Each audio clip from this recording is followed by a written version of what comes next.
আমার স্ত্রী যারা মারছে তাদের আমি কঠিন বিচার চাই, ফাঁসি চাই। কারণ আমার সন্তানের কারণে আমি কই যাবো, কোথায় যাবো, আর আমি কেমনে চলার মতো আমি সিস্টেম কোনো দেখতেছি না। বাচ্চাগুলো তো আমার এতিম হয়ে গেছে, এখন চলার কোনো কায়দা নাই।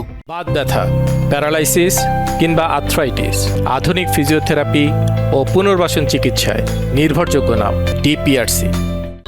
আমরা ঘটনাস্থলে পুলিশ থাকাকালীন অবস্থায় জানি পুলিশের সামনেই আমার বোনকে, জানিকের নেতৃত্বে আমার বোনকে হত্যা করা হয়। এবং পুলিশ যখন ক্যামেরা বন্দি করতে চায় তখন জানি এরকম ভাব দেখায় যে সে একজন ফেরেস্তা মানুষ, এখান থেকে দূরে পলায়া যায় পুলিশের সামনে থেকে। তারা ধরার কোনো কৌশলই ছিল না। তারপরে 4 ঘন্টা পরে জানিককে ধরা হয়। ধরা হওয়ার পরেও 17 ঘন্টা পরে জানিককে ছেড়ে দেওয়া হয় কিছু টাকার বিনিময়ে। তা আমরা আমার বোনের হত্যাকারীদের সঠিক বিচার চাই এবং আইনের আওতায় আইনের সর্বোচ্চ শাস্তি যেটা আছে হত্যাকাণ্ডের, ওই শাস্তি আমরা দাবি করি তাদের ফাঁসি দেওয়া হোক।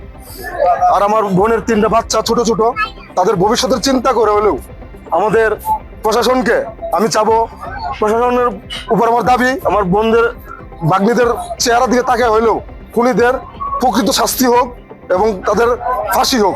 আমার দাবি তাদের খুনিদের ফাঁসি।